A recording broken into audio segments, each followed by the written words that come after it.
What's up? Hello, everyone. Long time no see. Apologies. Life comes at you fast. Yeah. Good thing we came back with such a normal episode. Oh yeah, Normal super. episode. Yeah, super It normal. began and ended. Really normal. Really normal.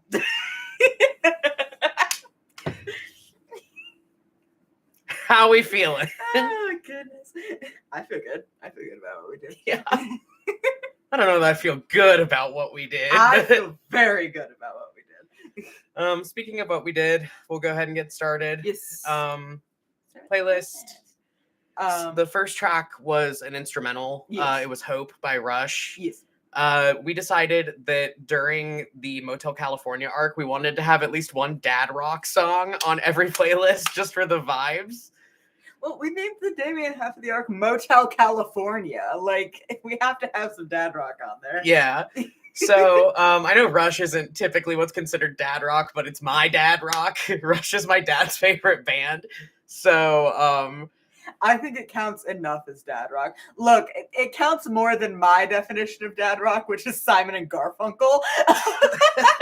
If we're going by if we're calling dad rock just bands our dads liked. But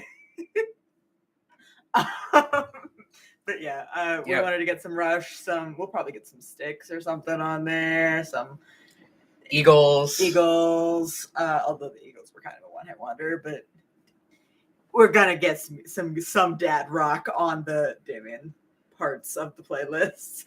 And Hope, I think, was a really good pick. Just it's very vibes, and it's like a really intricate guitar piece, which good for the Damien half of the arc. Yeah, when I'm doing the soundtracking in the episodes, when I'm doing the tracks that go under the scenes, I always try to lean more towards the piano heavy stuff for K scenes, and then I go more with the guitar for Damien scenes. That's just like a little subtle theming thing that I like to do. So that does carry over in a sense to a lot of the playlists that we do as well. Yeah. So, and we also chose Hope as a mood setter because we could not find a song for the Great Pizza Experiment at the beginning of the episode. Oh, so we were like, sometimes it's hard to find a song that fits the vibes of the openings, especially when the opening is. They were meant to be 13. I know mathematically they're 12. They were meant to be 13. 13-year-old Kay speaking into a tape recorder about some moldy pizza. We did the math wrong. I must impress upon you all. Kay and Damien were meant to be 13 and 11 during the opening of this past episode. Mathematically, they aren't, but they were meant to be. We're just dumb. Alrighty. Next one. Yes. This one's yours. Yes. So the first song with lyrics on the playlist is The Destruction of the Cola Super Deep Borehole Tower by the Mountain Goats. And a Happy New Year. Stop. This one, it was very vibes, and also it was on here as an Ellie song, but could also have been a K song, which is true of a lot of songs that we put on there for either of them. Like, Kay and Ellie are more similar than either of them would ever admit. They'll kill you if you try to point it out. Yeah. Yeah, God, what lyrics do I even want to...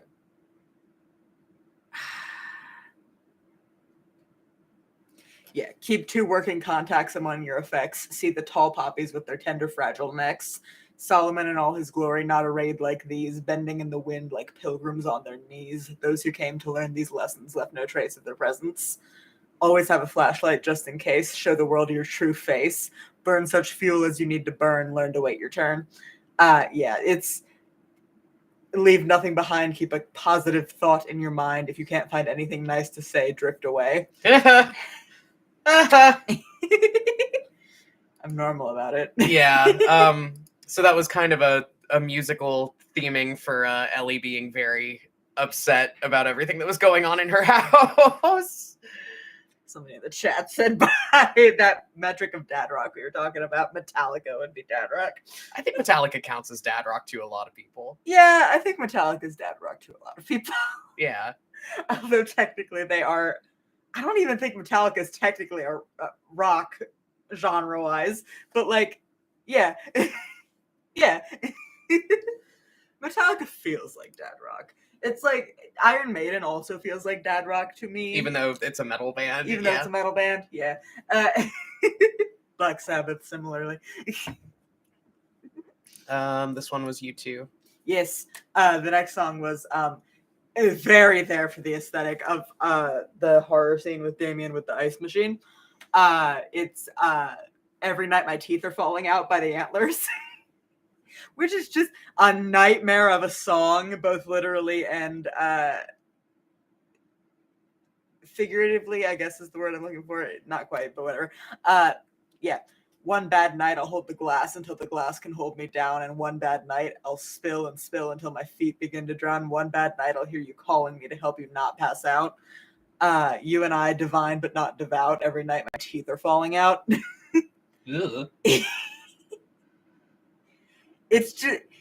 It's very, this particular Antlers album, Burst Apart. We've had a lot of Burst Apart on playlists before, because specifically Putting the Dog to Sleep was a Leo Zed song in her last campaign. Sure was. That's off Burst Apart. Somebody in the chat was talking about, wait, Metallica's not a rock band? And they thought metal was a type of rock. That's very fun, and you're valid. I don't think it is technically, but you are valid. Genre is whatever. Anyway, but yeah, the Antlers Burst Apart. Musically, it's a very dreamlike, sort of surreal album, which is why I thought of it for that particular scene, and will be thinking of it for several Damien scenes for the rest of this arc. Probably. But it's very intentionally disorienting as an album. It's very, yeah, all I can say about it is it's surreal. It's the horrors. It feels odd to listen to, even when the songs are very genuine and when the songs are lovely. It's hard to listen to. Putting the Dog to Sleep is a difficult song to listen to. Anyway, yeah, next song.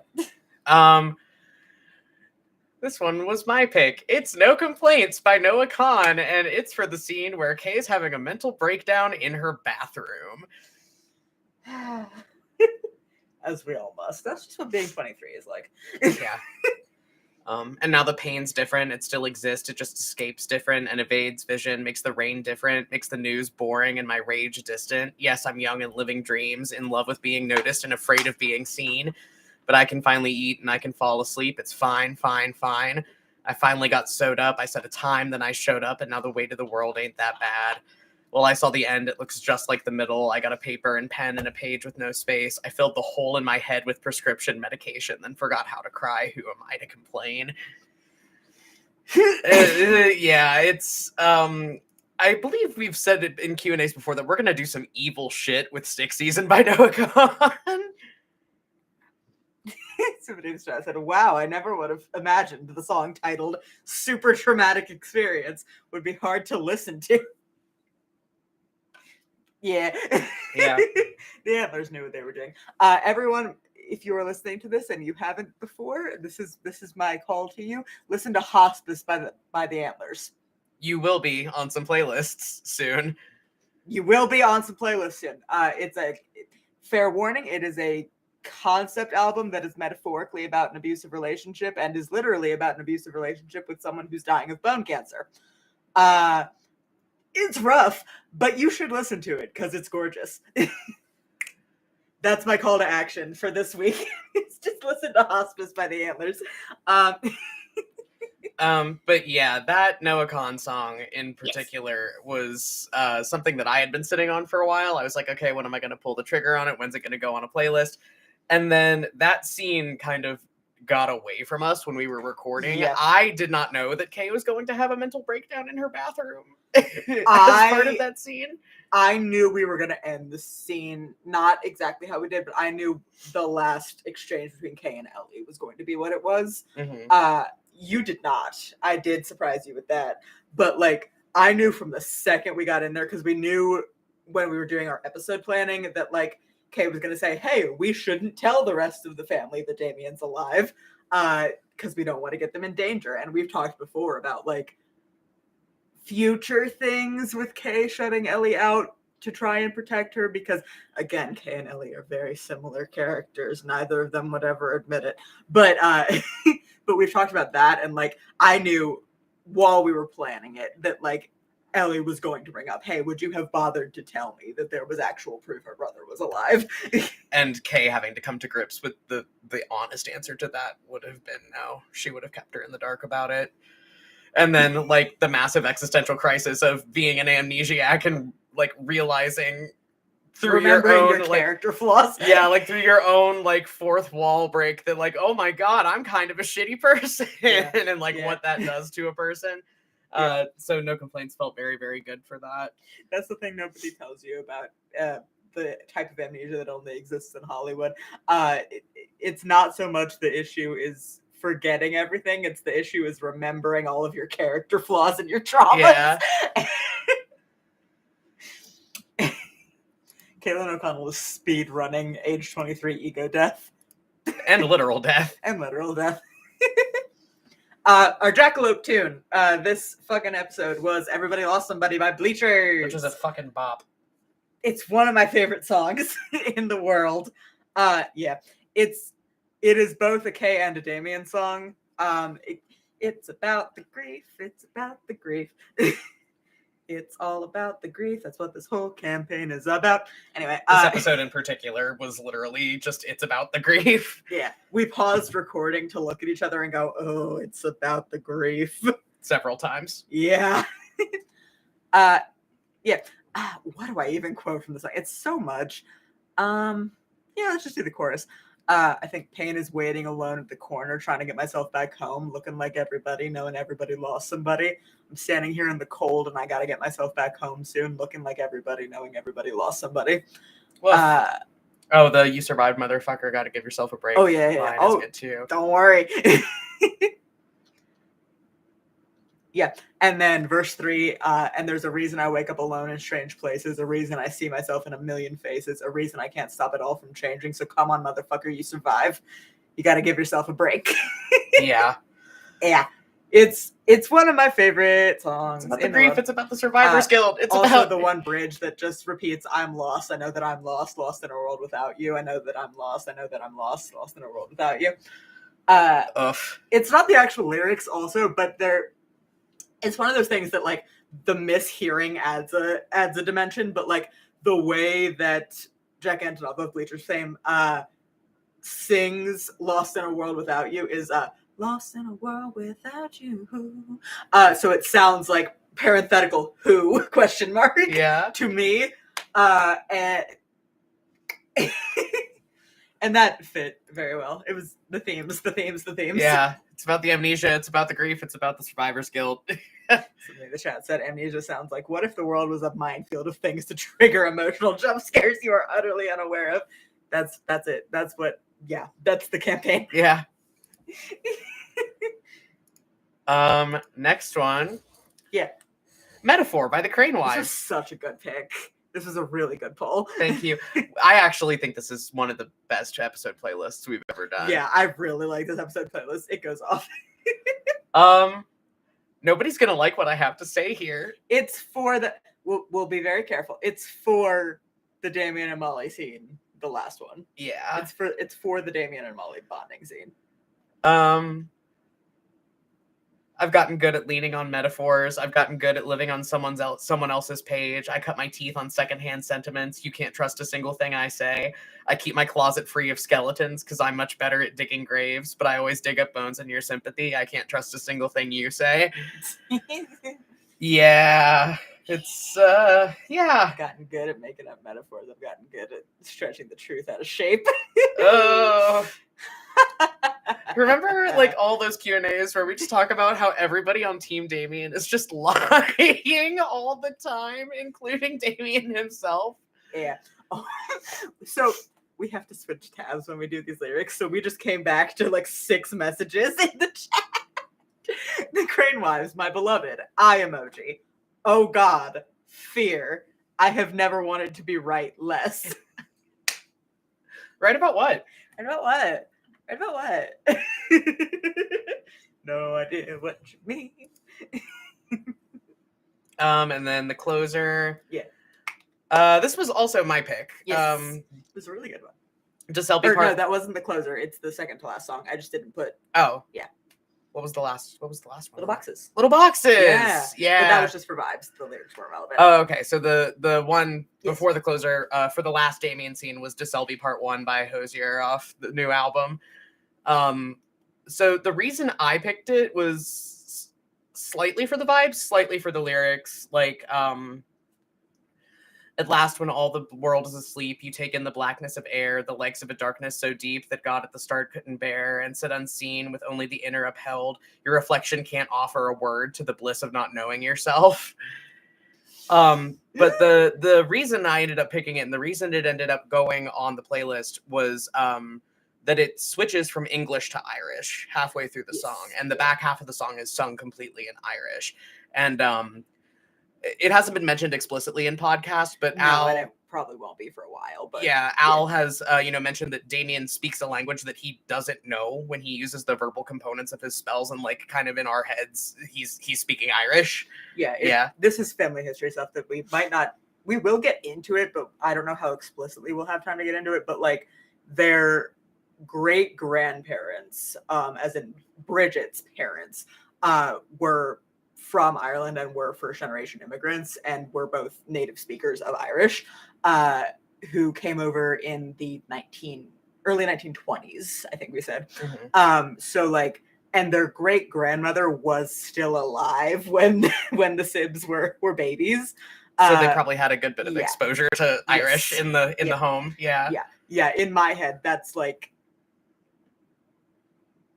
probably not the first language they would have been exposed to, but like that mixed with English would have been a really early exposure, and like in song form that would have been a really early exposure. Yeah, I feel like neither of them, if you discount the like fucked up magic shit going on, I feel like neither of them are like fluent speakers of Irish. I think it's kind of like one of those things where you have a grandparent that speaks another language and like you passively absorb some of that language. Like I'm thinking of a lot of friends that I have that have grandparents that are like first generation immigrants, and like they are, they don't, fully fluently speak that language, but they can be in a room full of people speaking that language and understand what's being said. Yeah. Yeah. And like, I don't know that it's even that much comprehensive with the two of them, but like definitely like the passive absorption and like, especially music-based passive absorption, like music is so inherently tied to the way that our memory functions that like that shit is in your bones. If you hear lullabies in another version, like I can still if I tried really hard and had a moment, I could probably still sing Frere Jacques in French. Yeah. And that was an early lullaby for me. So like it's just, it's very much, I really like the pick that you made. But yeah, that's stuff that we'll get into way, way down the road after we have some time to do some exposition on the family history. But yeah. And the closing track of the playlist was Little Boxes by fucking Pete Seeger, which we run the gamut on genre in this playlist. Most of you will know the song Little Boxes by Pete Seeger. It was the opening song to the TV show Weeds. That was where it got really popularized in the modern era. Yeah, it's I want to say 50s era, like 40s, 50s, song, yeah. 40s, 50s, yeah. Yeah, Pete Seeger. It's a song that is it's critiquing suburbs and like identical houses. Like the little boxes are the houses, and it's a little boxes on the hillside. Little boxes made a ticky-tacky. Little boxes, little boxes, all the same. It'll get stuck in your head. Yeah, it gets stuck in your head. But so that was very much that social critique I wanted in there for like the drive into Summerlin and into, because Summerlin, Nevada is a largely it's planned communities. It's very on land that was bought by Howard Hughes. Yes. Fun trivia. Yeah. Fun trivia. Howard Hughes bought the land that Summerlin sits on today. Yeah. Yeah, but but yeah, some somebody in the chat is yelling at us for getting little boxes stuck in their head. Sorry. But yeah, it's a planned community. It's a more affluent suburb in the Las Vegas area. It's bougie. It's bougie. But as somebody that has been to Vegas multiple times and had the displeasure of going through Summerlin to go do a few things on the other side of it. Bougie. But yeah, so that social commentary was there for that, and like specifically, it was also there to tie into the little mini flashback that Kay had of their mom, and the little hint of like, oh yeah, shitty rich grandparents, and the way that being rich rots your fucking brain and makes you mistreat your children. But also just like the vibes of that song on the last scene, and specifically as Kay was running up the staircase and walking into a blood-soaked crime scene, was so funny to us that like it had to be the original Pete Seeger version because there's 50 million covers. Yeah, because when it was on, when it was on Weeds, like the gimmick that they would do is they would get like a different band like every episode to cover little boxes for the opening of the show. Like they got like Rise Against to do it one time. It was That's actually a really good cover. Yeah, it Rise is. Against It cover shreds. is really good. It shreds. It's really good. But the cognitive dissonance. We really like doing like songs that absolutely do not fit the vibe of a scene as the song for that scene. Like it's the Istanbul not Constantinople scene from the Umbrella Academy, etc. Well, yeah, it's like how we always do like the Team K combat scenes with like bubblegum pop. Yes! Like yeah. It's really fun, and like Little Boxes as the music for that, the like absolute carnage and like blood and gore. Yeah, delicious. I really like it. Lyrically, it doesn't matter that much, but lyrically, it kind of works for the vibes. It does work. But yeah. Anyway, we'll get into the questions now. Oh my god, 21 minutes to discuss that playlist. Yeah, I think it's one of the best ones we've ever done. That's why. Yeah. It's fine. If we go long, we go long. We die like men. It's fine. Yeah, it's fine. Okay. How do y'all craft such tense horror scenes, and how do you feel knowing this arc will be my doom? So horror and tension.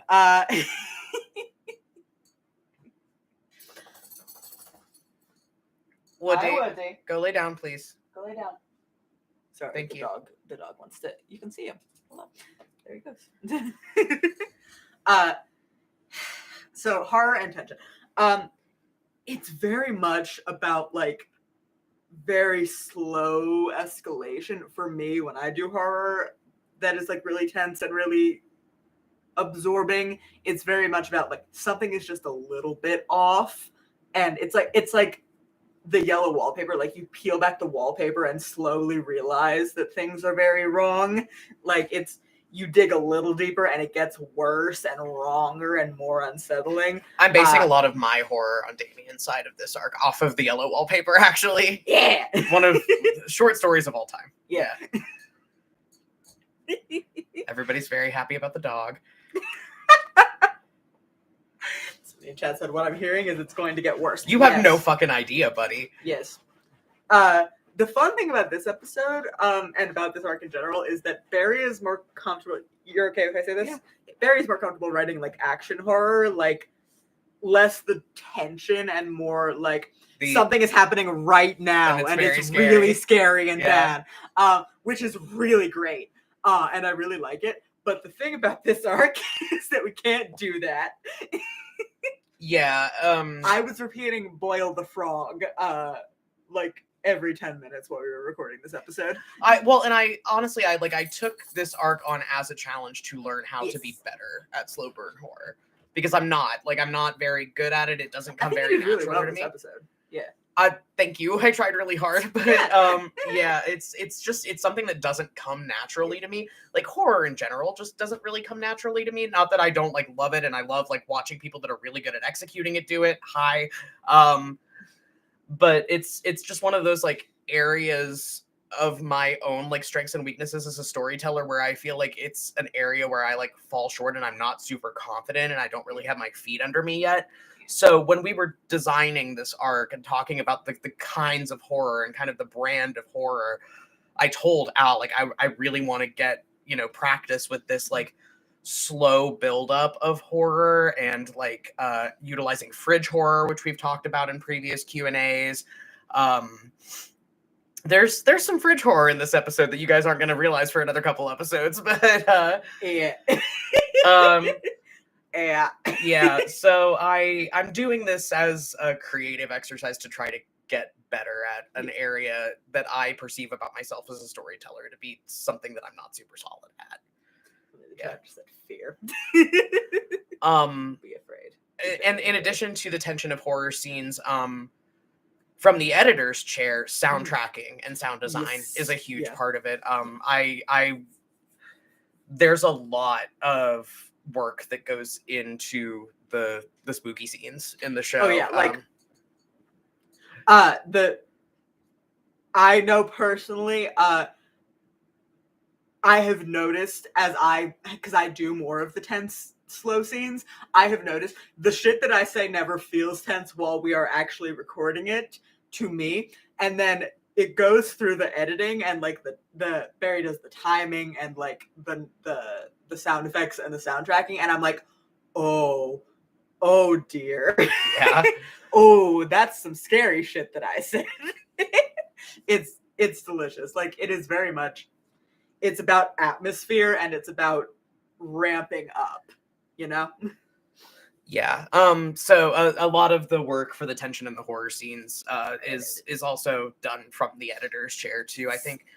And I think in like all horror media that involves like an audio component, whether it's, you know, horror cinema or a TV show or an audio format like a podcast, horror kind of engages your senses in a way that other genres do not. And I think being able to have an audio component to that, like I worked so hard on the scratches in the walls for that scene. Really good. Yeah. Somebody in the chat wanted to clarify, fridge horror, they asked, is where something gets put away until it's needed for maximum impact later. Not necessarily. So, what fridge horror is. We love you, Alfred Hitchcock. We love you, Alfred Hitchcock, sort of. Yeah. Sometimes. We love your work. But it's extrapolated from the term icebox logic, which was a theory that Hitchcock had, which is that you go home from a movie, and if you are absorbed enough in the movie, then you will miss logical inconsistencies, and they won't occur to you until you get home and you're pulling things for dinner out of the icebox. Fridge horror is very similar. You don't know it's horrifying until you have time to sit with it later. And you go to get a soda out of the fridge and you go, holy shit. Second. Yeah. Hey, wait a second. That's what fridge horror is. Yeah. There are some things in this episode that definitely later in the arc are gonna be fridge horror. And we will talk about, I think we should just do like a fridge horror rundown, like when it finally happens and we can finally talk about it. We can be like, that was fridge horror. Let's talk about the foreshadowing. Yeah. Oh goodness. Our next question. Our next question. Hey Al, what the fuck?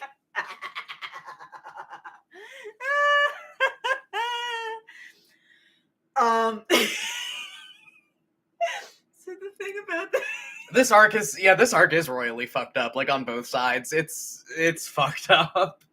You're gonna see how fucked up it's gonna get soon, but so the thing about this arc is that we're doing a new thing where with how we outline it, where like on previous arcs we've had a basic idea of where the arc was going and we've outlined each episode individually, and with this one we outlined the entire arc. The entire arc is outlined scene by scene, and with room for dice rolls and creativity, obviously, but like the basics of the entire arc, scene by scene, outlined, and then we broke it up into episodes from there. And I was looking at the episode outlines, and I was looking at all of the K scenes that we had, and originally we had the scene where they find the crime scene at Sean's house, and the scene where we gather clues about that as one scene. And then we were looking at the split up, and I said, I want to stop in the middle of that. And you can get the clues next time.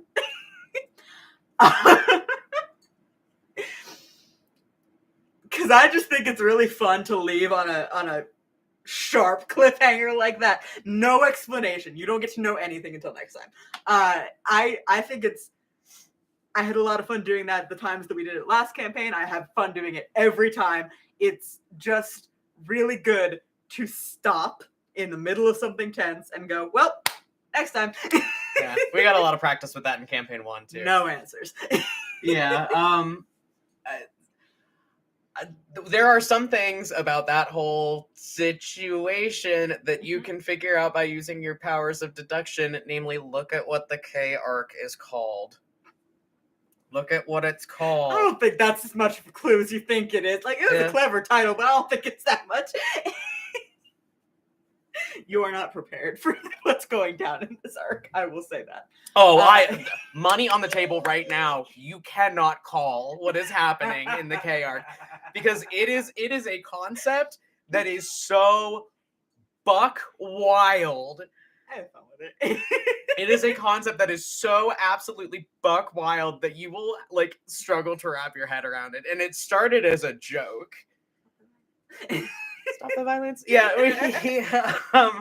we made a joke. Redact. I was like, we're not gonna explain it, but yeah, we were doing like a pitch meeting, trying to come up with different arcs for season 1, and like we were scraping the bottom of the barrel, and I just threw out. I can't remember which one of us just threw out redacted concept, and like we both laughed, and then we were like, hold on. Let me cook. Yeah. I'm gonna have fun with it. It's my influences will show throughout most of the arc, I think, but not in a bad way. I'm excited. I cannot wait to talk about some specific influences, but I can't do it yet. So, yeah. Talk about Damien's mom a little bit for fun. This made us realize that we have some clearing up to do. We need to clear up the parentage situation. So, okay, we need to talk really quick about who's mom. Who's mom. We need to talk about the parentage. So, parents-wise, the O'Connell siblings, for clarity's sake, because I realized we hadn't said it explicitly, they all share a dad. Kay and Damien share a mom. That's Kendra, who we've seen in a couple flashbacks and in one opening so far, I think. And who is the ghost in the bathroom. That's both of their mom. Ellie's mom is Monica, who we have seen now in 2 flashbacks and so far. Or not flashbacks, openings, 2 openings. We didn't see Monica in the other opening. She was mentioned. Yes, but she wasn't there. Yeah. For clarity's sake, Monica is only Ellie's mom. Yeah. Which is like, I think we implied that, like, I was talking about the photo. This was a while ago now, but I was talking about the photo album in like the first couple episodes, and like how Ellie wasn't there. Ellie wasn't there for the first few years. Kay and Damien were both there as babies, and then Ellie showed up later after Kendra stopped showing up, and like I mentioned specifically in the flashback this episode where it was the one where Kendra was freaked out in the car, that Damien was there and Ellie was not. And in the opening for last episode, Damien was referring to Monica by name, not complimentarily. So, like, there are hints, but we didn't want to clear that up a little bit. We can talk about Monica. She sucks. Majorly. She sucks shit. Do you know how bad someone has to suck? She's terrible. Do you know how bad? Terrible. Do you know how bad someone has to suck to choose living with Todd O'Connell over her? Literally. Yeah. Ellie said in that one opening that, like, their dad was, as far as she's concerned, all she had. Like, because she was a little distant from... She made that reference of, I have enough trouble with my mother, I don't need to worry about yours, to Kay, after she almost got drowned in the bathroom. Yep. Yeah, Monica is still around, and Ellie has not talked to her in multiple years, is the Monica situation. When I was doing my voice work, I was going, like, waspy, I think was the concept. I was going very, like... buttoned up and a little bit condescending. Yeah. I'm channeling second wave feminism.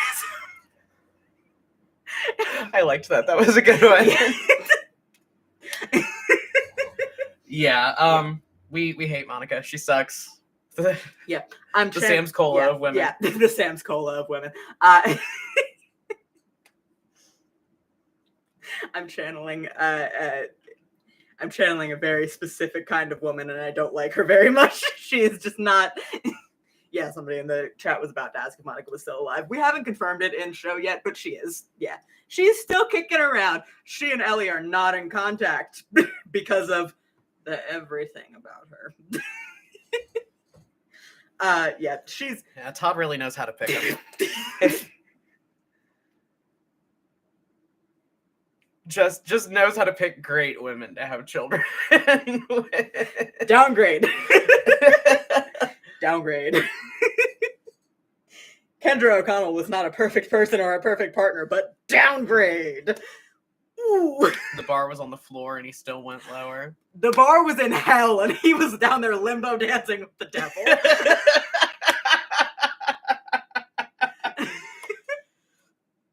Some of us know the feeling. Shout out, see if you have a Gen Xer dad who has the worst taste in women in the world. The true fridge horror, just Monica. Yeah. Yeah. God. Somebody's in the chat going, unfortunate that she's still alive. Yeah, Ellie thinks so too. Yeah. Yeah, she's not a very deep character. She will... Her biggest function is just to suck, basically. Yeah, she might appear later, but like fundamentally she's there to justify the fact that Ellie was really close with her dad because she had bad options for parents and she picked the less bad one. You know? Do you know how bad you have to suck? Yeah. Yeah. To make Todd O'Connell look good. He didn't do a great job. Todd O'Connell was a bad dad, but you know what? At least he wasn't homophobic. How about that one, Monica? Todd saw the bar in hell and grabbed a drill. Yeah. Roast him. He deserves it. Deserves it a little bit. I won't even say stop, he's already dead. Go for it. This guy sucks. Yeah, but my next question. Can you elaborate on how Ellie feels about Lola being there? Does Ellie like Lola? No. I don't think Ellie dislikes Lola. I think Ellie is very upset about everything in the world right now. Yeah. I think Ellie is justifiably deeply unsettled. Yeah, I think Ellie is deeply unsettled and upset, and Lola just walked into that situation, and Ellie just autism brain went, okay, I can't deal with another new stimulus in this situation. I can't deal with another person in my house. And that was where the coldness was. She was trying to be very cordial in that opening scene, but like the coldness was very much coming from the fact that she was like on the edge already, and then a new person was in her home suddenly. And her sister was like, yeah, you can sleep here. Do you want to take my dead dad's room? And Ellie went, like, Ellie's not valid in a lot of her behavior this episode. And, like, she was trying to be cordial. She could have done better. But also, she just found out her brother was alive after thinking otherwise for almost 6 years. And then a new person was in her home. Validating her sister's shit about the ghosts. Yes. Yeah. Which is, like, something that she mentally cannot deal with also. So it's easier for her to be like, oh, Kay's having delusions. And just, like, putting that off on her sister. And then now her sister has backup. That's like, tell me about the ghosts. Yeah. Ellie's dealing with some stuff. Everybody in the chat going, you know what? That's fair. Autism.podcast. We all understand. Oh, good. Do the ghosts in the house actually, like, listen to Kay with the way she was yelling upstairs? Is the grandma threat that effective? It's her house. It's Bridget's house. Like, it... everybody else is just dying in it. Yeah. Yeah. Like, very much the house is still the domain of whatever is left in this world of Bridget O'Connell. Like, the grandma threat is effective because it's her house, and if she doesn't want you there, you won't be there. Not in any meaningful way. So, like, the grandma threat was effective, and also the fact that, like, in a lot of like spiritual kind of like supernatural ways, Kaylin is very much the successor in terms of like it's her house now. So like it's kind of a double whammy. So like the grandma threat does work. The grandma threat works on Kendra because it's Bridget's house. The grandma threat works on the other ghosts because the other ghosts that we interact with meaningfully are Bridget's sons, and they know better. Yeah. So, oh goodness. Somebody in the chat talking about Ellie being overwhelmed. I get it. As someone constantly trying to manage everyone else's around me, like stim levels and things, I absolutely get that. And then, okay, I'm barely hanging on as it is, but I'm fine. Then massive new stimuli, Kool-Aid Manning through the door, just yeeting her over. Yeah. A new person in her home. Yeah. Oh, somebody, wait, hold on. Somebody in the chat said, oh, so like grandma also had some weird things going on? Yes. Yes. Yes, I'm looking into your eyes. Bridget O'Connell is so normal. Normal woman who acts normal. The entire O'Connell bloodline has some shit going on. Some weird, fucked up, under the hill, unseelie shit going on. We'll elaborate on it later. We can't talk about it now, but like. Also, Kendra's side of the family has some weird shit going on, and we'll find that out next time. We'll find that out actually sooner than we'll find out the details of what's going on with the O'Donnells. Yeah, actually, yeah. We'll find out what's going on with that side of the family. It's the last name of spoiler, the Shepherds. Yeah. Kendra's maiden name is Shepherd. We're finding out what's going on with the Shepherds sooner than we're finding out what's going on with the O'Connells. Mostly because unpacking some of what's going on with the O'Connells is the final arc of the season for Kay. That's what we are building to the entire season for Kay, is just, hey, what the fuck's going on in this house? Hey! Careful what questions you ask if you go knocking on the devil's door. Something will answer. Yeah. Anyway, our next question. Our next question was, you want to mention the thing in the backyard again so bad. Ooh. No, we don't. What I will say about the thing in the backyard is that it was a malevolent presence, and Bridget referred to it as art. And that's it. You will find out the your details later. Draw your own conclusions. You will find out the details later. I will say we haven't heard the name art anywhere else. Mm-hmm. Who knows who that is? You can guess who that is, but who knows? Who's to say? You'll find out at the end of the season. Is Damien the only one being slightly aware of weird things going on around them? Are Luke and Dahlia even getting close to the, I have a weird feeling about this, or are they blissfully unaware? See, the thing is that everybody on Team Damien is lying all the time. All the time. So that's really hard to parse out. I don't know if I'm getting this across in my delivery, but I am for sure playing Luke as noticing that something hinky is going on, but playing very, very hard at being nonchalant and not being worried about anything at all. Yeah, and like I was getting that from him. I was getting like confused and unsure from Dahlia personally is what I was getting. And like I was trying to play Damien as like kind of suspecting that something is off and then either burying that or filing it away for later, or like, because like there were a couple moments where he was like, that's weird, and then he was tired or he had a headache and he moved on and didn't unpack it. Somebody in the chat was extrapolating from art. Someone named Arthur, they said, because that's the only thing I've seen art used as a nickname for. Maybe. Team Damien are all sus, and I love them for it. Yeah. They're all lying all the time. And it rules. But yeah, Luke is...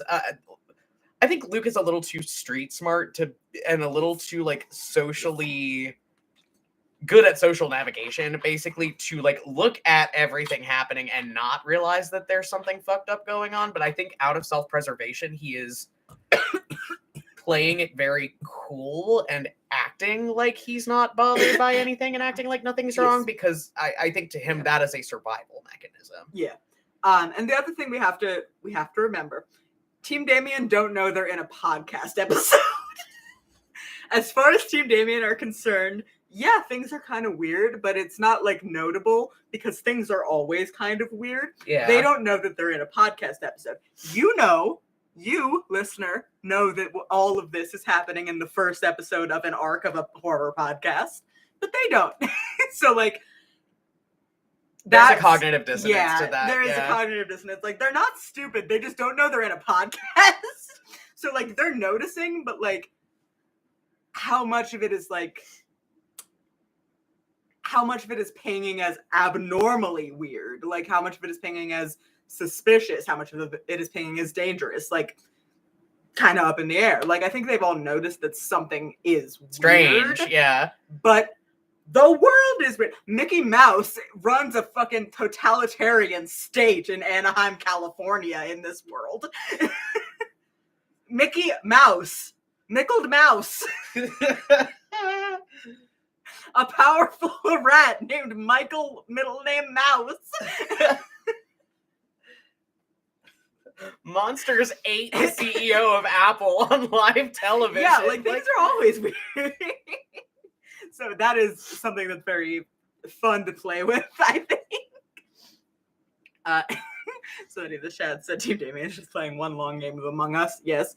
And then somebody else said Luke's survival method is don't let the predators know you've noticed them. Literally.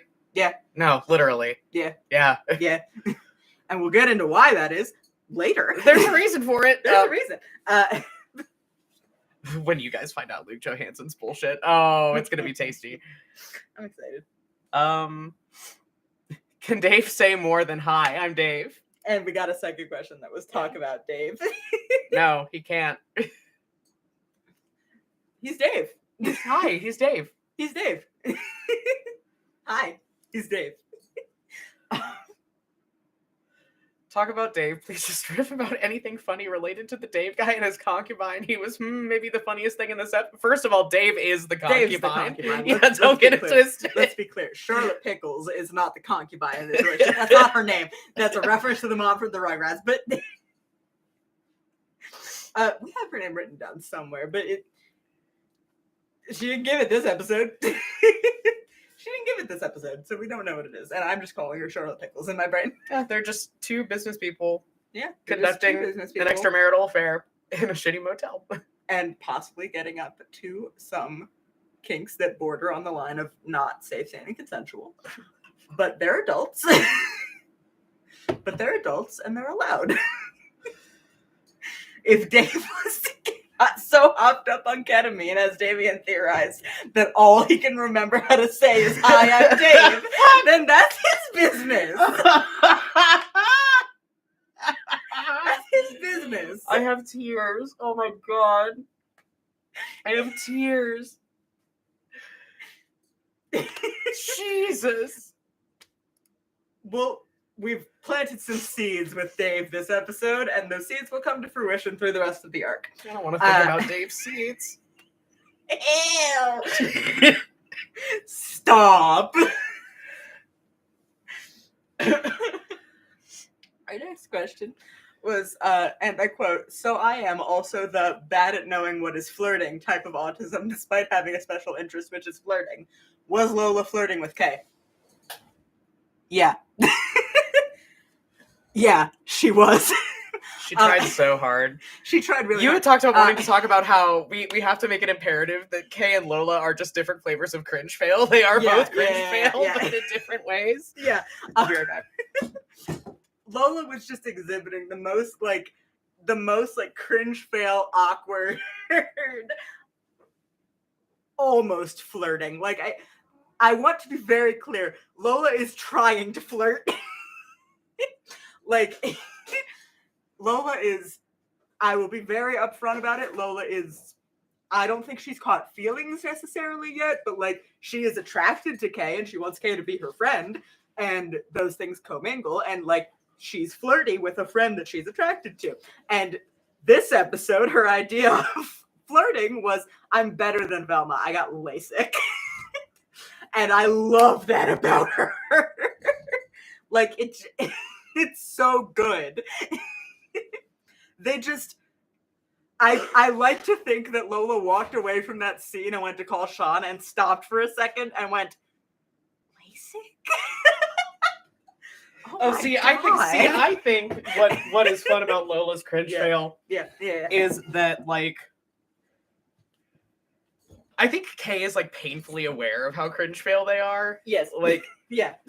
Like, to a really, like, brutal point. Yeah. I think on the converse, I think Lola is really not.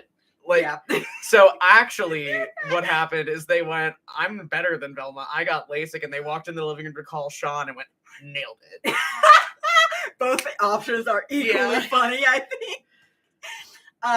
Lola is generally a pretty cool person. It's just social interaction is kind of hard. Neurodivergence, be like that. Like, Lola is very much a supernatural detective. Lola is ghost Veronica Mars. Like, cryptid Veronica Mars, just out here doing whatever they want, and digging for clues and doing all the spooky shit, and then also saying shit like, I'm better than Velma, I got LASIK, and saying it in a tone that implies, do you want to kiss about it? You know, like, she was reaching so hard too. Like, the second Kay brought up Velma, she was like, I'm gonna make a Velma and Daphne double entendre. And like, they were reaching so hard to get in there. And just waiting for the spike. It was so funny. And then just whiffed it. Just absolutely whiffed it. I'm better. I got LASIK. So good. It was so good. And I'm saying this all so affectionately. Lola is so fun. I love her so much. Somebody in the chat said she's a facts person, not an interacts person. Yeah. And like, we've seen it before. We've seen that she's bad at social interaction. In an episode last arc, she straight up told a girl that her sister was might be dead, might be eaten. And then she was like, wait. Oh. Like, she was so hyper-focused on the mystery that she was like, yeah, your sister probably got eaten. Is that bad? Okay, it's just like, oh my god! She doesn't even have, I'll let you in on a secret, she doesn't even have the excuse of being an only child and not being able to relate on that level. She has a younger sibling. She's just not. They're just like that. The interaction is just so hard for them. And I love that about her. Somebody in the chat said, yes, and it's so cute of her. As somebody else said, she's a mood. Yes. I love Lola. Is Molly okay? Can we bring Molly with us? Because I want Molly to be okay. Here's a spoiler-free answer to that. Damien's gonna want to bring Molly. Yeah, that's the spoiler-free, no dice rolls made answer to that. Damien's gonna want to bring Molly because Molly very much reminds him of Kay. Like, like we got part of the way into that scene, and like I think something clicked in Damien's brain where he was like, I'm not leaving this motel without Molly. Like, if something weird is going on, yeah. No, I think in general he was gonna be like, hey. No, I think at the very least he was like, I am not leaving Molly in danger under any circumstances, and I am not leaving without a way to contact Molly at bare minimum. Yeah, like it. I was gonna say that's a really big lead. Like, I get that Damien gets, attached to people that would remind him of Kay, but like, leave your job, come with me. Your family, fuck that. Get in the car. Like, I think she was like a spot of familiarity that he has not felt in a really long time because he hasn't seen Kay in almost 6 years. And like, that's his favorite person in the world. And now Molly reminds him of her in a way that he can't quite put into words. Because amnesia. Amnesia.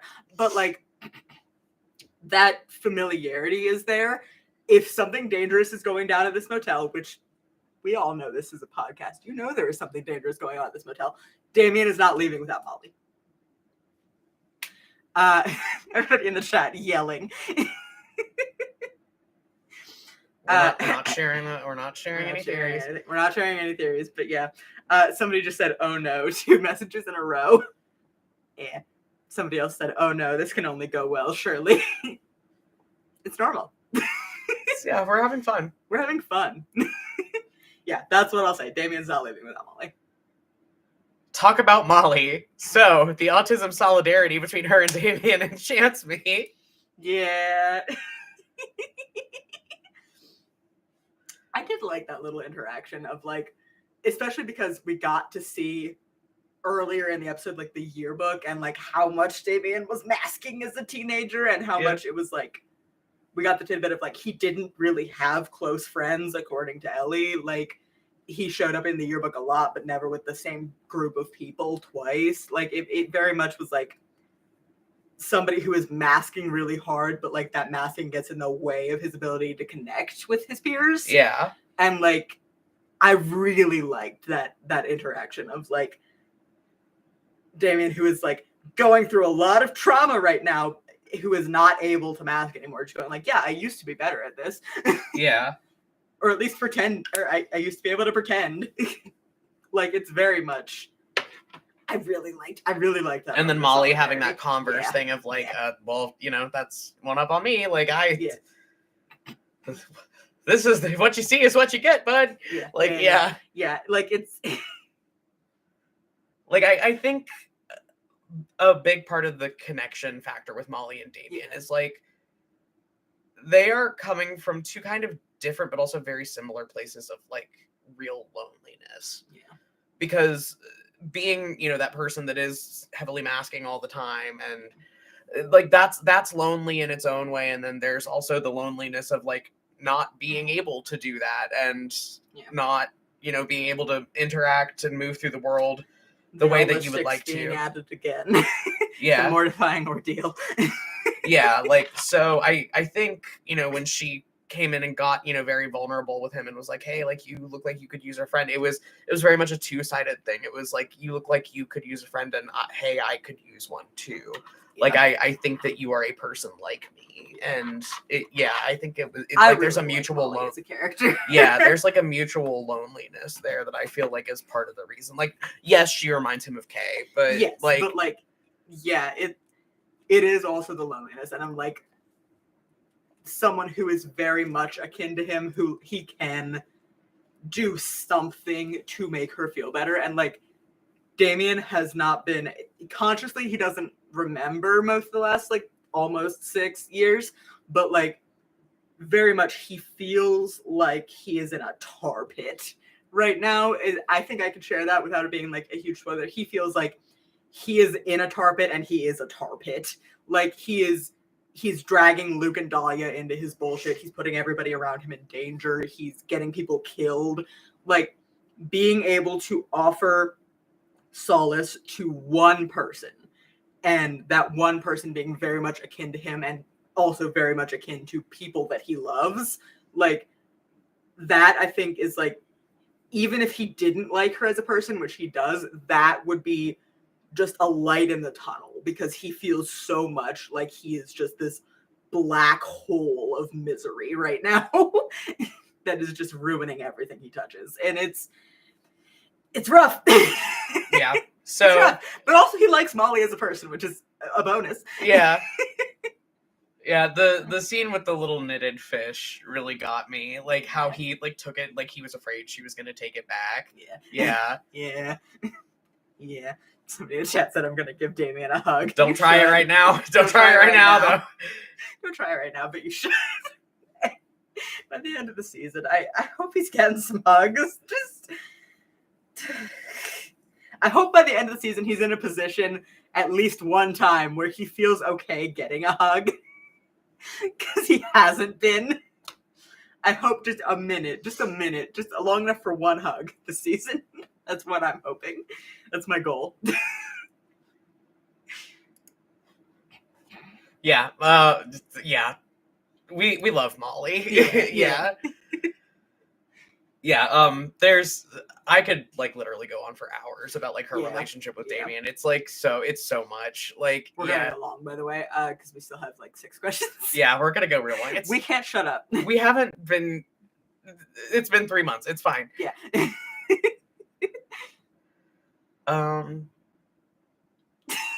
Why did Molly use a taser on birds? Buzzards are very territorial. They're very territorial. They're very territorial, and Molly is very short, and buzzards are big fucking birds. Buzzards are very large birds. Like multiple buzzards on top of the hotel or on top of the motel where she lives. She's very small. She's a very small girl. Yeah, they could knock her off the roof. Bear spray also doesn't work on birds because birds are not affected by capsaicin. Fun fact. Yeah, so even if she had pepper spray, that wouldn't work. So it had to be the taser. It had to be a taser. It had to be a taser. It just had to be. We were like debating. We debated this in real time for like 5 minutes of what is Molly going to use against these birds. Because I had mentioned something about pepper spray, and Al was like, "Wait, that might not work."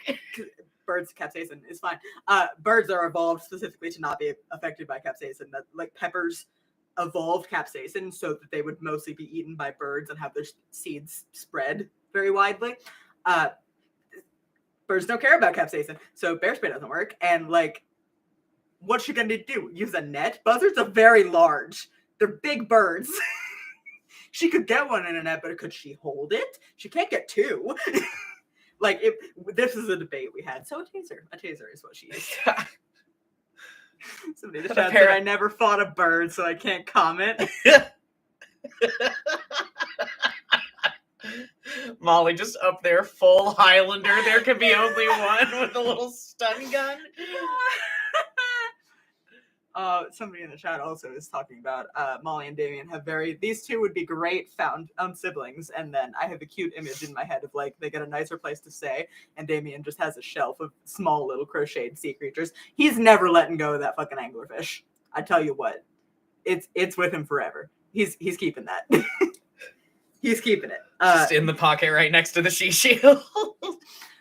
Somebody also said, I guess, is it a contact taser or a ranged I don't know. Taser? I was thinking ranged. Yeah. I was thinking ranged. You can think whatever you want. We haven't seen the taser, but I was thinking ranged because she's very small and buzzards have a big wingspan. And the motel has a flat roof. Yeah. Like she's round, she's got a low center of gravity, but like my thought of her plan of attack, my immediate thought was, oh, she's gonna get up on a ladder and be on top of the ladder and do a range taser and like shoot it like a trank gun from a distance, so she can't get knocked off the roof. Somebody in the chat said, "Oh, critically important question: does the buddy have a name?" Not yet. I don't. No, the anglerfish does not have a name yet. We gotta fix that. We gotta fix that. Yeah, I think Damien will probably name it at some point in this arc, or shortly after. We'll see. It's just a little buddy. It's just a little crochet anglerfish.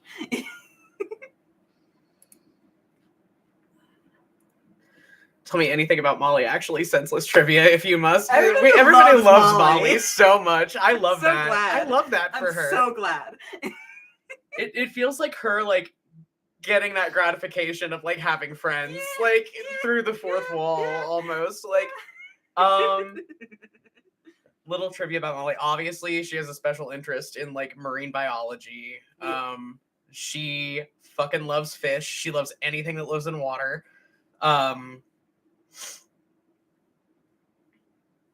I think that actually comes from her also really liking swimming. Yeah. I think when she was a kid, they did a lot of trips to the coast and she did like snorkeling and stuff like that. She was definitely that kiddo that was like knee deep in the tide pools, like digging out weird shit. Yeah. Very sad for her that she lives in the middle of a desert. Yeah, for sure. There's only a couple hours drive to. Yeah, it's only a couple hours to LA. Yeah. She trying to think of like other random things about her I can share. Yeah, because she's an only child. Yeah, she doesn't have any siblings. Yeah. which again, like, made her life excruciatingly lonely because it was just her and her parents in their shitty little motel in the middle of nowhere for her whole life. She also gives me homeschooled vibes. I'm not, I don't know, but she gives me homeschool vibes. No, yeah, I agree with that. Yeah, she was probably homeschooled because of neurodivergence, and I think, how do I say this? I'm being very careful, like, spoiler wise. Yes. Molly's mom is an autism mom, TM. Yes. And I don't think that she trusted the public school system to accommodate her child in the ways that she wanted her child to be accommodated. The ways that she wanted her child to be accommodated were not good. People in the chat are now asking Molly questions. What aquariums has she been to? Or just the one? Aquarium at the Pacific for sure. Probably the one in San Diego too. They're not that far from Vegas. They probably would have gone to Vegas to the Mandalay Bay Aquarium. Yeah, that's right. I don't think she's been like further up, like not far north. Yeah, I don't think she has a lot of sensory issues that would make air travel. Oh, she's never been to the Baltimore Aquarium. No, yeah, she has sensory issues that would make air travel a special kind of hell.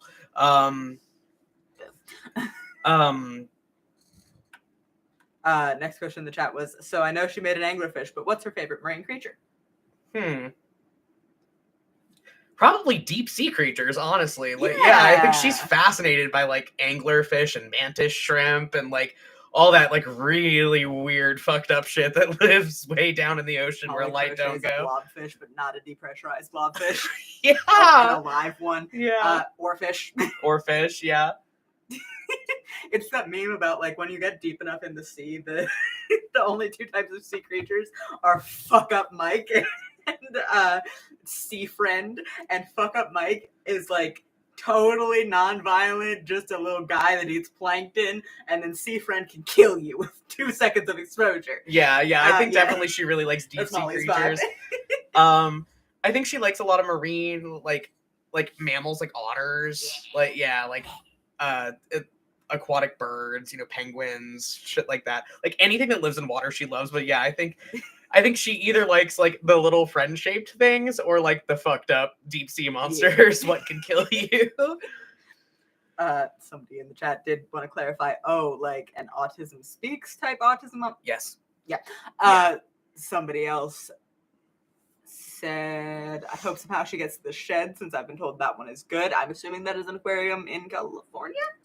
Maybe. I don't know. Yeah, never heard of it, but... Haven't heard of it. I hope she gets to go there too. Somebody else said, Molly plays Subnautica as a comfort game. Yes. You know she does. Yeah. Correct. Spin-off series that's focused on Molly. Silly tone tag. I can't believe we made everybody's new Blorbo, Al. Is this like, have we made it? Is this what it feels like to make it? I'm glad everybody likes Molly. Autism.podcast. Our next question was, define soaked with blood. Like everything is actively saturated with blood and is maroon and literally cannot hold more blood. That's a lot of blood. There is blood everywhere.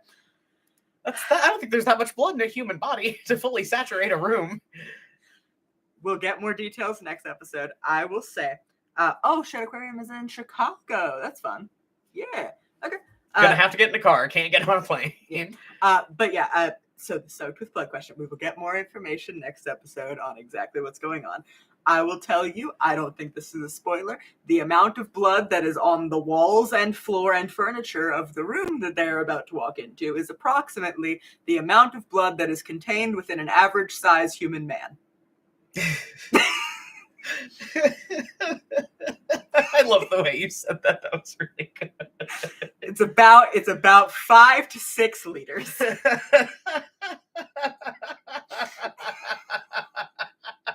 That's approximately. I forgot the ceiling. There's some on the ceiling as well. So if you want to test the actual saturation levels, well, we recommend that you go down to your nearest convenience store and buy like 3 2 liters of soda and just everywhere. Yeah. And then measure the Yeah. moisture of your environment. So the chat's going, that's oddly specific. I wonder what that could mean.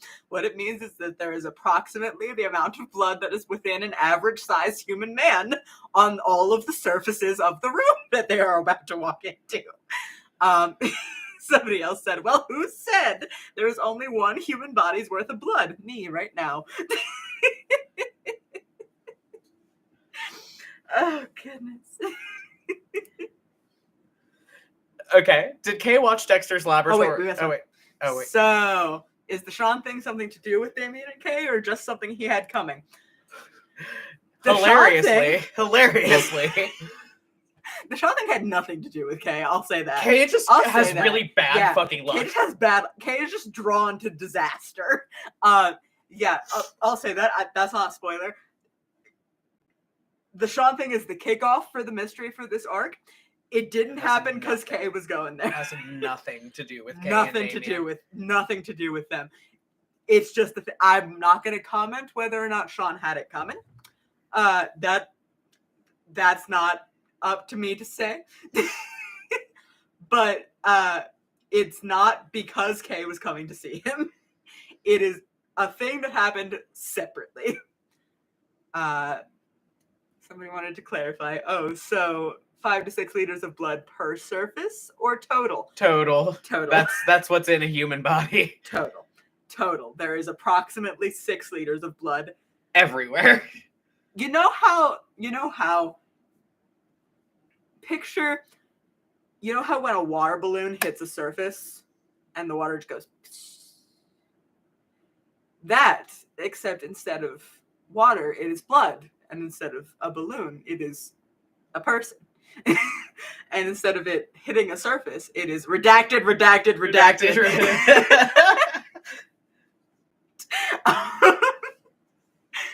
Somebody said Q cell block tango. So the chat says, amazing. Comments are seeming to imply that Sean is in fact dead. No, he's fine. He might be fine. He's fine. All I'm saying is that the amount of blood that is on the surfaces of the room is approximately the amount of blood that is within an average-sized human man.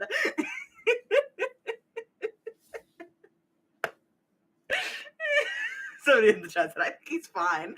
He's totally fine. It's okay, it's fine. Okay. Yeah. We have 3 more very quick questions. Yeah. And then we actually have one that didn't make the list that we do need to go over very quickly. From what was that from? From months ago. Somebody asked what Kay and Damien's personas would be. We do want to go over that really quick. Damien, dog boy confirmed. Kay, I think would be a ferret. Yes. Or a stoat. Something. Yeah. A mustelid of some sort. Yeah. A weasel. A weasel aligned. Yeah. Not a badger. I don't know. Picturing Kay as a honey badger is kind of... The vibes are not. The vibes are not there. Some sort of little weasel. Honey badger don't care. And Ermine. Oh, goodness. Yeah. Damien dog boy confirmed. Damien, I think, would like to be a golden retriever kind of dog boy. Instead, he is a husky. Oh! Damien would like to be a big, friendly, fluffy little guy, and instead he is neurotic and he is loud and screams. And he's having trouble right now. And he's vaguely threatening.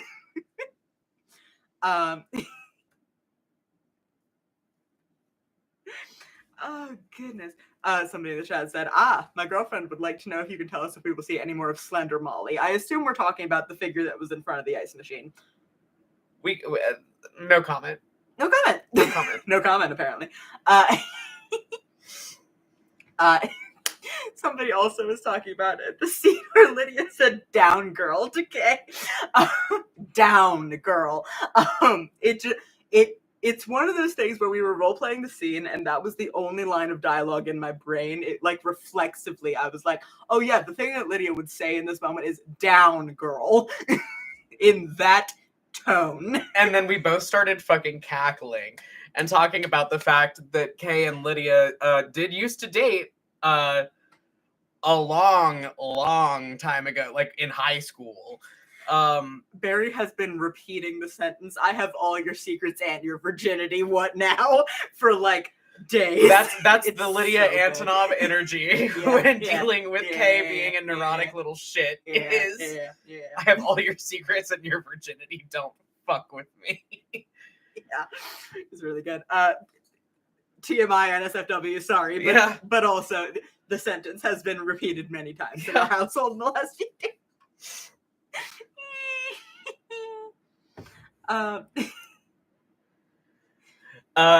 Did Kay watch Dexter's Laboratory at all? Because Secret Lab plus Rubber Gloves made me think of it. Did Kay watch Dexter's Laboratory? Come on, Kaylin O'Connell was now. born in the year 1994 and therefore did in fact watch Dexter's Come Laboratory. on now. Kay was a weird little child in the late 90s, early 2000s. And because they had a younger sibling named Damien, I do think the phrase "Dee Dee, get out of my laboratory" was yelled quite often whenever Damien intruded into their room uninvited. Yeah, freaking out. Yeah, it would have been.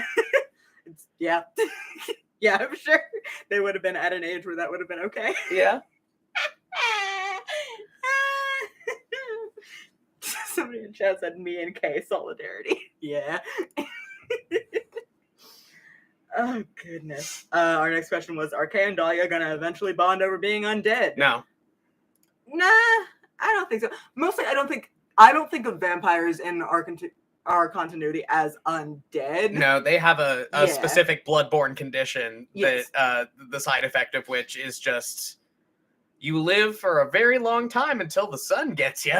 You live for a very long time and you have some weird symptoms. Yeah. You have a weird set of symptoms, bestie. Yeah, I don't think Dahlia thinks of herself as, well, Dahlia might think of herself as undead. But that's a goth. Yeah, that's a goth thing. Like, that's not.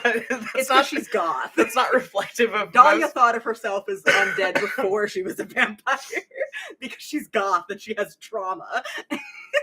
Yeah, that is not reflective of the views of like pretty much any other vampire that we are going to be. Yeah, Like, yeah. I don't think Mick thinks of himself as undead. Yeah, no, Mick's just been alive for 500 years in a very weird sense of the word alive. Yeah. Yeah. Also, I think we've talked about this, but we think the initial reaction of Kay and Dahlia meeting is going to be just feral cat hissing. Like, I think they'll bond eventually, but just It's not going to be pretty. everybody's saying hell yeah about the vampires. Somebody said, okay, so they aren't corpses that are animated. No, it's not Buffy rules. It's just a person that has acquired a condition that makes them exhibit these symptoms that we call vampirism. We do lycanthropy much the same way too. Yeah. I think we vaguely discussed Mick being buried. I think there might be a period of vampirism, the acquisition of it, that like. When did we discuss him being buried? Like on the show? No. We discussed him being left for dead. Is what we discussed him being left for dead somewhere. Yeah. That's what we discussed. We discussed him being like left in a position where it was assumed he was dead or dying, and then he got better and walked away and was a vampire. Like, it's that kind of situation more than undeath. Yeah. Like, I think there's a period of the acquisition of vampirism where you like go into a coma. Yeah, you can be mistaken for dead, but like, it is not death in any traditional sense of the word. Mick Lavelle's heart has been beating for 500 slutty years. I said the wrong last name. Nick Darcy. Sorry. We changed his last name right before we started the podcast. Sorry. Sorry. Yeah. Somebody said, I'm such a vampire simp. Y'all are feeding me well. You're welcome. Somebody else said, actually, the hell yes were about Kay watching Dexter's Lab. Oh, good. I'm glad. Okay, last question, and then we'll do a brief open question time, and then we'll be on our merry way. Yeah. Would any of the siblings have played Skyrim? Who would be their companion of choice? If so, I've never played Skyrim. I'm sorry.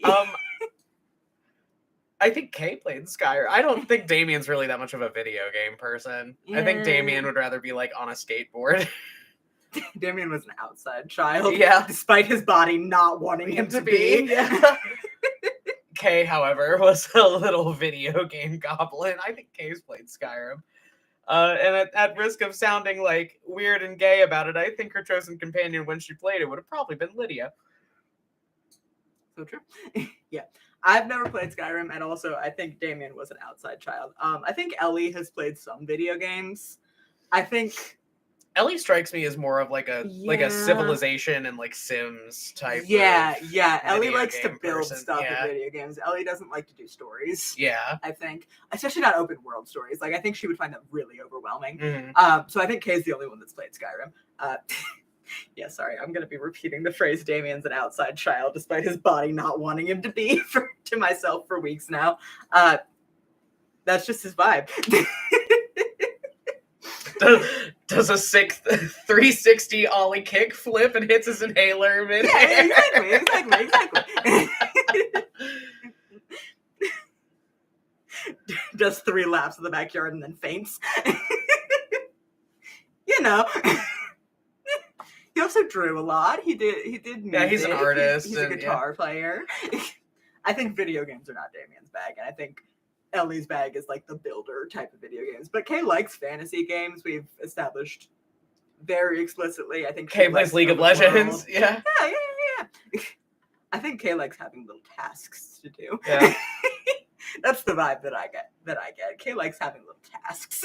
By the way, somebody asked me in a previous Q&A that if Kay was playing Baldur's Gate 3, who would she romance? And I said Shadowheart instinctively. I am doing a Baldur's Gate 3 playthrough with Kay, and guess who she kissed?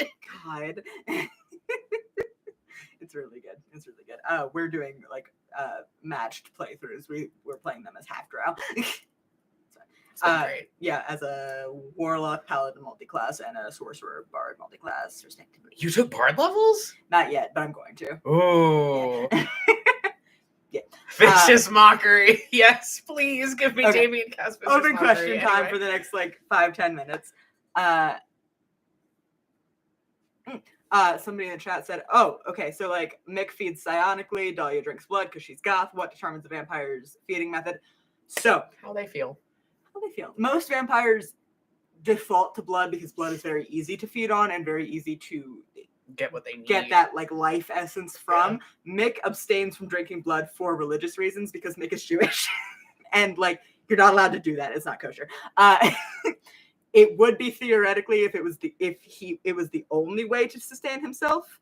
Like if it was the only way to sustain himself and he had to do it to live, it would be okay to do, but he doesn't. Like he may have had to like initially, Yes. but he's been around. Yeah. We've talked about like Yeah, he's been yeah. around for a long time, and he's I Yes. think gotten more powerful. Like Yeah, like yeah. the thing with vampires is you get very very old, and the Yeah. older you get, the more powerful you get. But also the more likely you are to get sniped by the sun. Like one stray And the more sunbeam. you have to feed is Yeah. what he's discussed. Like it is very much Mick has learned to do this, and he is doing it because it fits into his code of ethics. He could drink blood if he felt okay doing it ethically and morally, and like if it felt okay in his brain, he could do it, and it would do as much for him as it does for Dahlia, but he doesn't because he has religious reasons for not doing that. Yeah, so he Yeah. gets that like life essence and that life energy from just like the ambient anxieties of people, like strong emotions. I think we've said he just Yeah. like he feeds off. He's an energy vampire. I can't remember if we made this joke on Q&A before, but we joked about him being like a sexy Colin Robinson from what we He's do. the opposite. He's the equal and opposite reaction to Colin Robinson. Yeah. Somebody in the chat said, Kay playing Skyrim, did she pick like entropy, vampirism, or neither? Neither. Fun. Somebody else said, can the vampires learn other feeding methods, or do they just choose one? They can do anyone's. It is fundamentally they need to consume the essence of another person's life, and that is up for a lot of creative interpretation. Like they are not able to sustain themselves independently. They have to fundamentally leech off of and consume bits of other people, and they have to be. But that can be as metaphorical as you want it to be. Like that's what we're doing with our rules on it ananyway. It's like that could be as literal as blood, and like that's the way that most folks end up going. Yes, because it's very easy to do that. Because it's very easy to do that, but Yeah. like it can get kind of wibbly wobbly, like as metaphorical as you want it to be. Like what constitutes as a piece of someone's life essence. If a vampire wanted to be extremely grisly, they could just start biting chunks off of people. They could. Not cannibal vampires. That would be nasty. Oh That'd be my nasty, god! but they could. But like, it's very much. It can get as metaphorical as you want it, and the best way that Mick has found to do it, leaning into that metaphorical interpretation, is to just absorb the ambient emotions of other people. Yeah. Yeah. Which is what made him so good at a lot of the jobs that he's had for his entire life. Like he should have gone back to school and become a therapist, honestly, because that would be like that's a win-win. I think the closest we've said that he's gotten to having his vampire powers be a win-win is that he was a sex worker in the Old West for a while. Yeah. He ran a brothel. Probably still is. Still is. Yeah. Maybe not full-time, but probably still is. Yeah. He doesn't need to be full-time, but... I do that for the love of the work, darling. For the love of the game. When we meet mixed drag personas, side note, you are not any of you prepared. No. We've talked about She's this beautiful. Before. She's beautiful. But Mick's just so fun. We're working on a Mick playlist for the Patreon, by the way. Yes. Patreon. Yeah. Somebody in the chat who's really enthusiastic about vampires said, I just love y'all's vampires so much. Some of my favorite depictions. Thanks. Num num. Thanks. And somebody else said, weird thought of a vampire feeding off of others' time. What is time if not your life essence? Yeah. Like it gets as many. Vampire that works at the DMV. Vampire that works at the DMV. Shit. Shit. The vampire that works at the I need this. I need it now. I need it now. We have to make up another member of Mixed Coven that just runs a DMV. God damn it. But yeah, it's very much, if you can figure out a way, if you can get really metaphorical with it and you can justify it, like the magic system of this world is based on belief and is based on like human force of will. So like, if you can interpret you need to feed off of another person's life essence in a creative enough way and figure out how to justify it to yourself, you can do it. It's just how that's how the magic works. That's how our magic system works, baby. Yeah, and I have a lot of fun with it. Astarian meeting Mick. The corporate wants you to look at these two pictures. They're the same picture. No, we're not reading that out loud. That one's a little NSFW for the stream, but it's very funny. Someone said a DMV that's known for not being bad. Yeah. Feeds off of Tumblr shitposts. We've created a monster. If not somebody's creative energy. What are people if not a collection of our creative impulses? Oh my god. Yeah. Make your fucking Desert Song vampire sonas and get weird with it. Honestly, yeah, go off. Like, yeah. Make your Desert Song vampire sonas, please. Yeah. Like on it, chief.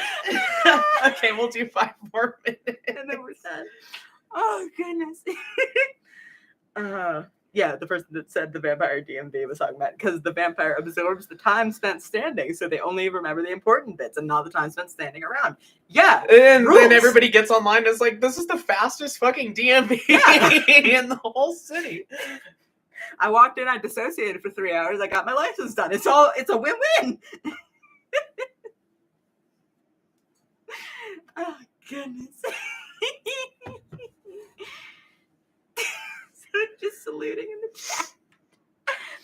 Oh yeah, but yeah, just get weird with it. Like that is my mantra for Desert Song. Get weird with it, because humans are extremely weird, and that's all the magic system is. Like it's human belief. Yeah, it's human belief. It's human force of will. Like the rules are, if somebody can dream it, it can happen. But magic cannot. You cannot believe somebody's actions into being. Like, you cannot control someone else and their actions and their choices through your force of belief. But, like, Mickey Mouse run in Anaheim? Yeah, sure. A lot of kids like Mickey Mouse. That's real now. And now he's a god. Yeah. A god emperor with his Yeah. own paramilitary death squad. Vampire that eats people's feelings. He really wanted to eat people's feelings instead of drinking blood. That's real now. Like it. If you can dream it, it can be it. It can be. Like that's the magic system. There are no other hard rules. Get weird with it. It's gonna, yeah, you'll see just how fucking weird the magic system gets. We're getting weird with it. With Kay's arc. Like, we're gonna see yeah. just how weird the magic system gets. The monster for Kay's arc. This arc is. It is, really good. it is, what if we're just exploring. Careful. We're exploring source of human belief as a fuel for magic, and what happens when. Careful. People think about some weird shit. Yeah. Yeah. We're just getting weird with it. Like the spaghetti hits the wall and whatever sticks, and we're just having fun. You can see Woody in the mirror behind us. That was really cute. I just watched him turn around. But yeah, like that's it. That's the framework of the entire belief system. If you can dream it, it can be real, except you can't make another person do something. Like it.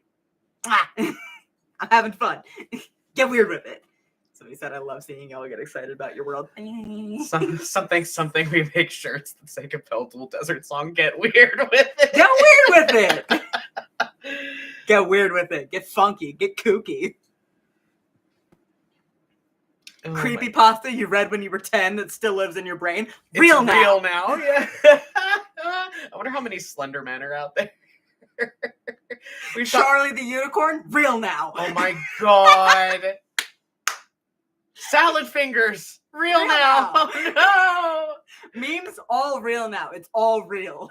Shrek, real. Old Greg, real. Yeah. Somebody in the chat said, well, human blood sticks to the wall. It's sealing pretty well, it seems. Yeah. Llamas with hats, real now. Carl. Real now. Oh, goodness. Yeah, we're going to wrap up in a minute here. Any last minute. Yeah. Go ahead. But it's all real now. If you can dream it, believe it. Naruto. No. Real now. Real now. Naruto, real now. Sasuke Uchiha is not going to the Pride Parade. He could. Somebody said Briska Circuit, real now. Yeah. Oh my god.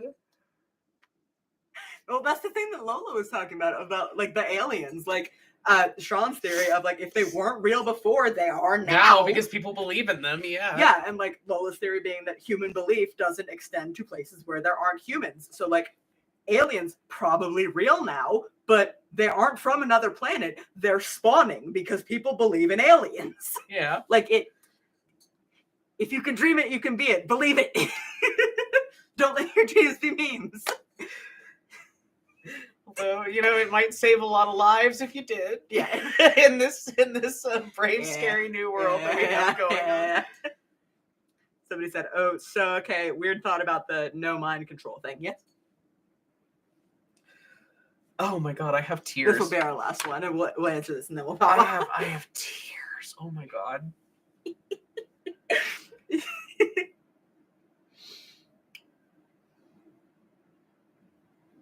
What if folks build like a mind flayer into existence? Oh, there is a game shop somewhere down an alley that is so dangerous to walk into. I'm sure people have willed a mind flayer into existence, and that mind flayer, as long as they believed that it was a fully autonomous person, became a fully autonomous being that did what it wanted. Which would be eat people's brains. Yeah, pretty much. And it probably is no longer with us. Given that that's very dangerous to have.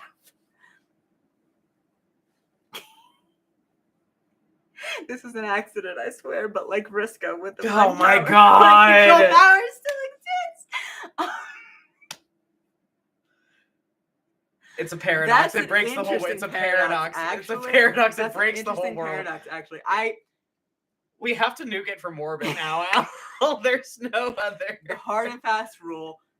And you can extrapolate this hard and fast rule however you want. You cannot affect other people's actions. like, you cannot force an action on somebody else. You can change their perception for sure, and you can like change things a little bit about what they believe, and that's really invasive, but it is a thing that is possible to do. But like, they control their actions fundamentally. Their actions can be based on the perceptions that you have manufactured and the beliefs that you have manufactured in them, and that's really scary. But you fundamentally cannot make someone act against their own choices, is what I will say. Like, that's the hard and fast rule. You can get close. You can manipulate it a little bit. But like, you cannot fundamentally alter the nature of a person,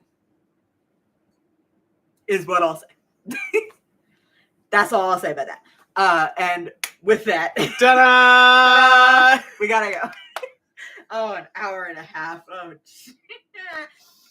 All right. Yeah. Have a great night, everybody. This was really fun. We're working on it. We'll see you when we see you. But it's gonna be a trip next time. So we're hoping faster than the gap between this episode and the last one. Because we have the entire arc planned out. Fasten your seatbelts. Yeah. Fasten your seatbelts. Bye. Bye.